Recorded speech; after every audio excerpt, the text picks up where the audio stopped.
Hello everyone and welcome back to another devlog for my tower defense game Appalachian Onslaught.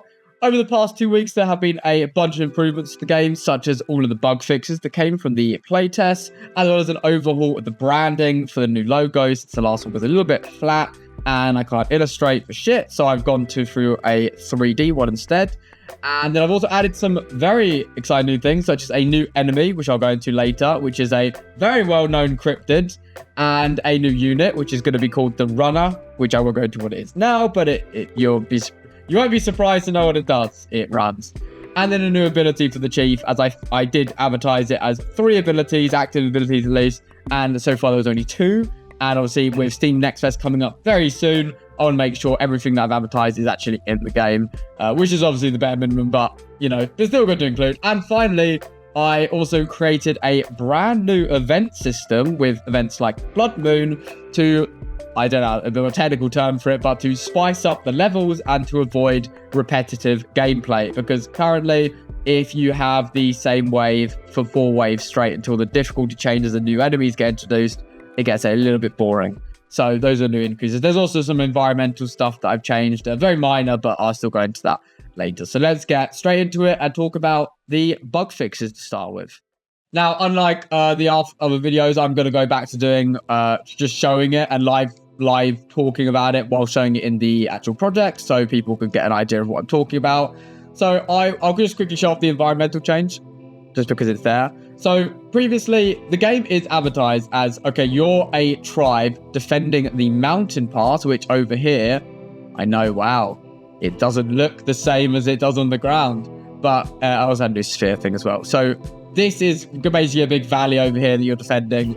And this is like the evil Appalachian forest that all the creatures are trying to break through this mountain pass to go and wreak havoc in this other forest. Again, you'll never see this other forest. The only thing you'll ever see is if I'm here is where you'd about be right here. And you can see that, oh, okay, there's a mountain pass and I think I see a few trees. Okay, must be another forest I'm defending. So just to, you know, there is some narrative to the game, as this game is not narrative based, but it's still important to have some kind of believability to it. Now, aside from that, I was going to create a new gateway system, and then obviously there isn't actually a mountain pass here, but since it's so dark, you can just pretend it's a cave route. It works just fine, as well as removing the collisions for it as well. Now, anyway, going into the bug fixes, the main one I wanted to talk about is tutorialization. Now, this isn't really a bug fix, but it is a improvement in the code that is very important. So when first loading up the game, I'm going to turn my volume down because this is going to be loud otherwise. So if I boot up the game, like so, what's going to happen is it needs to tell the player immediately, right, what am I doing? The reason everything looks a bit skewed is because it's not in the full format, but it is scaled for the format in reality. Now, I was in wave 4, I'm level 7, but how are you supposed to know you're level 7? Well, I had the option of, okay, I could put something that literally says up here that it says level 7, but there's not enough room for it. So instead, I went with, if we go to the UI folder, which will be in, I mean, you can go for battle phase as well. So up here, we have, this is what signifies a level, XP icon. And I decided to add icons. I basically redid the entire UI. There are now icons to kind of signify what everything is. So for this, that's obviously the level, because this is the XP meter, which will go up when you kill something. This is obviously a heart, so it's meant to be health. And this is meant to be like, okay, this is your troop counter, which I tried to signify by, okay, it's a mask with spears. A mask getting worked, and my hay fever's killing me. I'm very sorry about that. And then also, I'll go into what this is later. It's a new ability. And then there was another bug, which I'll go into here, which I won't go into too much detail, but basically there was a preview placement issue where when you, let me just go into it instead.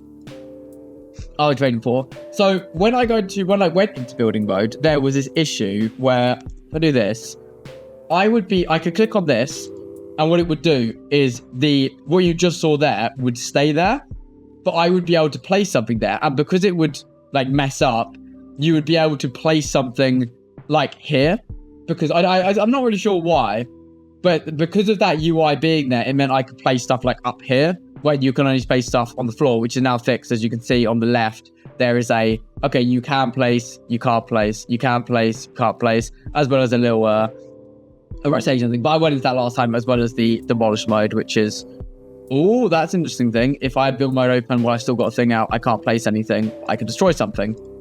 Interesting.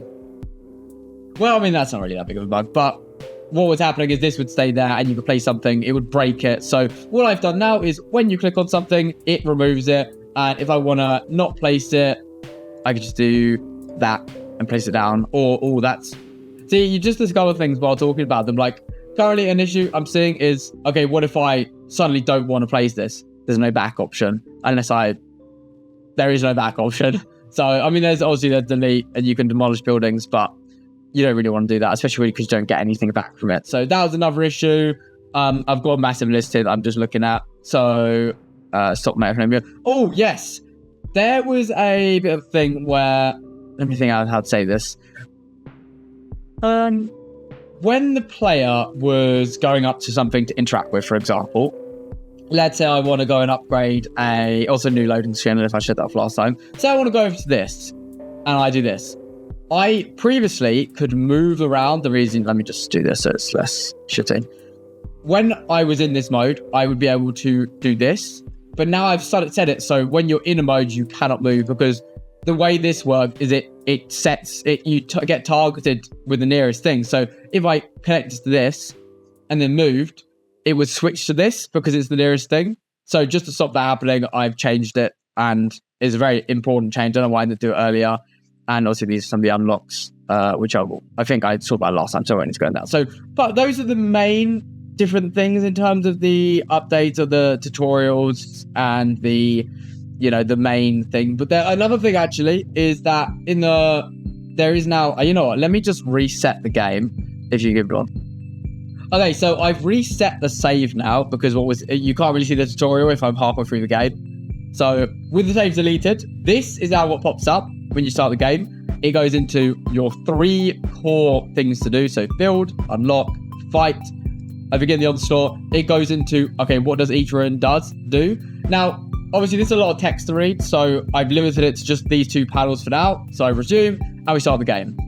When I now go into things like this, it still comes up with the enemy thing. But say I was to go and kill an enemy, which I'm going to go do now.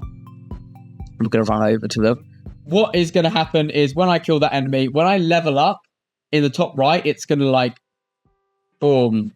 That doesn't make any sense. It's going to change how the UI works. The UI is going to expand and it like in the bottom left there, it went up and went down. It went bigger and smaller just to signify when you've earned level rather than just a really bad, it just shows the bar going up. There needs to be something to tell the player, oh, okay, I've just leveled up. So that I'm going to just back out that level because I don't want to do this. So that is that is official bug fixes. So let's move on to the more interesting stuff. So first of all, I want to talk about the new enemy, which I'll go into now. So as I'm sure a lot of people know, this game is a cryptid game. So we've got the Wendigo, and now we've got Bigfoot. So we're going to put Bigfoot in now and show him off. So what I've done with him is he is this cultic Bigfoot. That's why there's a mask on him. Also, I can't do faces, so that's another reason.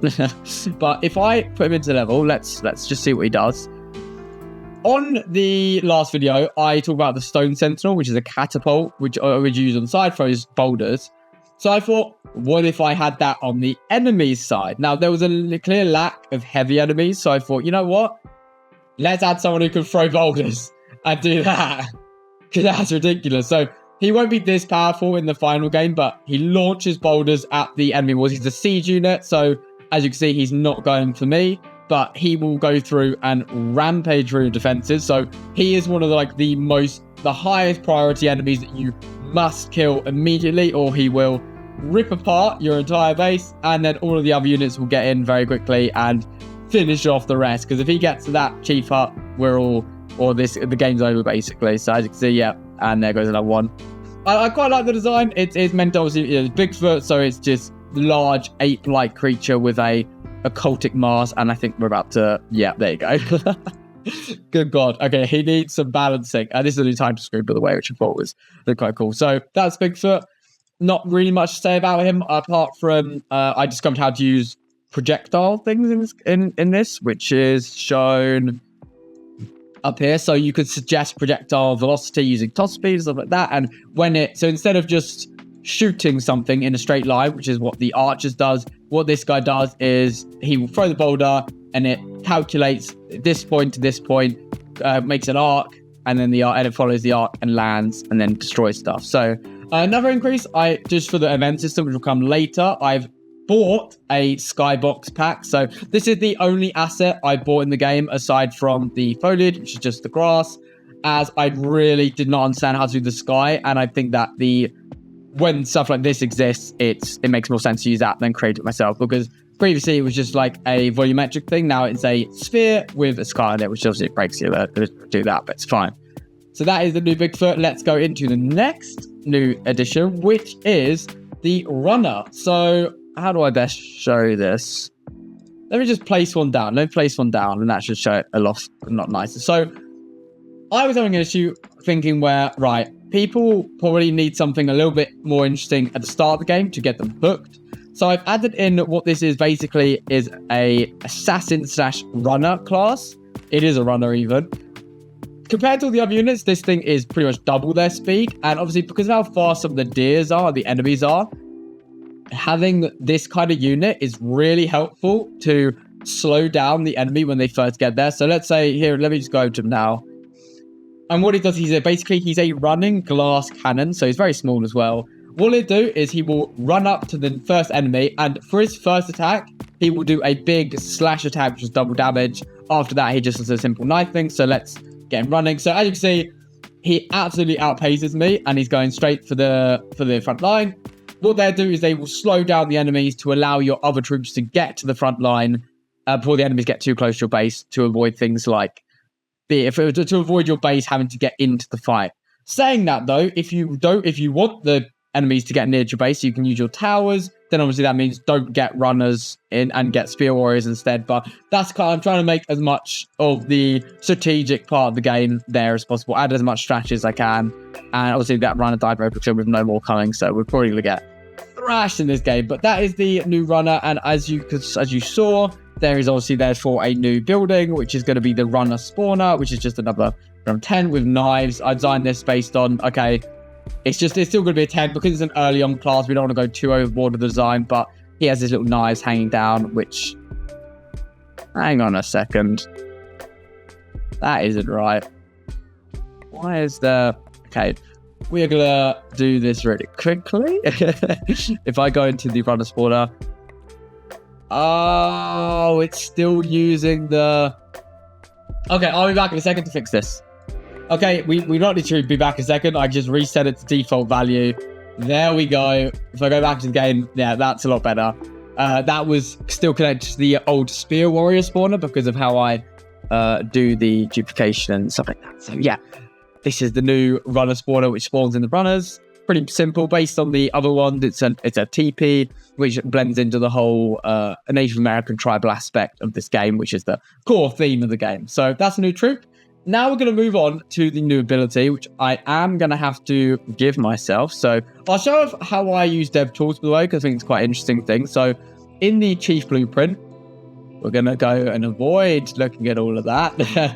And we go up to here, which is the Give Runes tool, which is basically, it just gives you everything you'll need if you're testing the game. And so in this example, I need levels, but I don't really want to sit here for 20 minutes to quickly get those levels when I could just do it like this. So we load into the game, I press 4, and it gives me resources. So we're going to go over and give myself the brand new ability, which is called Call of the Mountain. What I wanted to do with this ability is make something a bit more end game. So you obviously have the splash damage attack, which is a simple spin around circle, hit people. Enragement, which is temporarily increase the chief's damage. And then Call of the Mountain. The chief transforms into a giant, dealing splash damage. Now, I'm going to just give myself a nice big boost of damage as well as a lot of health. And we're going to go into this level. So as you can see, I now have the ability ready to activate whenever I want. This ability is used for later games. So what it does is it just purely makes it so you have splash damage and extra damage, of course. So when the enemies get bigger, there's more of quantity. Also, the runner can now, there's something that can actually chase after the deer, as I found that was a really frustrating part of the game. There you go, I actually killed the deer without reaching the walls. I then transform. I go into this big mode. Instead of doing that attack, I now do a smash attack, which does that. Heavy splash damage. If I could go to these guys as just something that can clear out enemy hordes really quickly.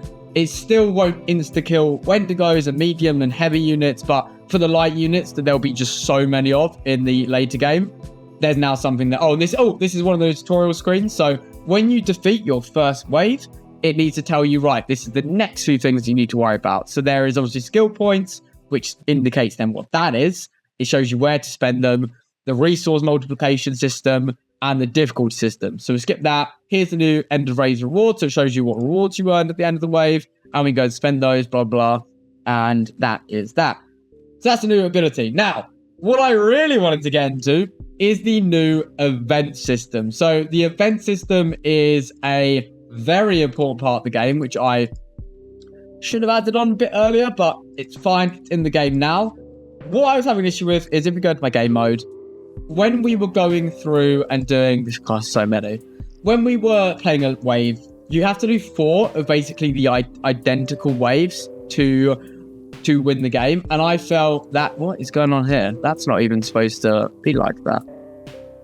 Is it below length? True. Check. Ah, no, that's fine. Okay, I just simplified it a little bit, that's all. So this, where are you? Are you the event? Here's the event system. So what it now does is, based on the difficulty, which is these 5 difficulties, it has a set amount of different events that can occur. What the events are currently are the Storm, Fog, Blood Moon, Ritual Sites, and the Protect the Ally, which is protect a big mountain golem, basically. And the way it works is there is a 1 in 3 chance, which is sort of figured out by this, that when the wave, as long as it's not wave 1, because you don't want to have the first wave be like a Blood Moon, it will then go, right, okay, we're using an event. It's then going to check, okay, what difficulty are we on? If we are on, let's say, hard difficulty, that means we can have 3 different events occur, which will be shown, which will be selected at random, which is done here. And we can chance again a Storm, a Fog, or a Blood Moon. I'll try to go through what each one of these does here and then show some of them. So the Storm event, basically, it electrifies enemies and makes them super strong and regens them. You have the Fog event, which obviously just takes away visibility and spawns enemies much closer to your base, which this is the one I'll show off. The Blood Moon, which doubles the amount of enemies that come in a wave, when you get a lot of extra. All of these, you get extra rewards when you complete. Then you have the Ritual Sites, which is basically it spawns enemy spawners across the map that you have to go destroy. And then Protect the Ally, which is defend a mountain golem for the wave ends. All of these give you extra rewards. Some of them give you slightly more. Some give you slightly less. So I think the most interesting one would be... Sorry, I'm yawning, God. The Blood Moon event. So let's start off the Blood Moon event. This is how you would activate it. I mean, you know, see that, but I'll go into this. And when I click the wave start, this is the other thing that I wanted to replace this skybox for is, as you can see, in the previous version, there was one color mode, basically. But now, there is a bunch of new ones. So this is the Blood Moon event. It gives you a quick description of what the event is when it starts. And it shows you, it changes like the skybox, changes the color, and adds the Blood Moon in the sky. And what it's done is it's got the credit, which is how many enemies can spawn. I didn't mean to do that, but we're going to, I guess we're using this now. And it spawns doubles. As you can see, we're on easy, and this is just one out of the 2 like sets that spawn. I mean, obviously, it's easy, so we're gonna clap the. Probably it's not that powerful in the real version because obviously you wouldn't have as many levels. Maybe you would actually pump into damage because it doubles your damage.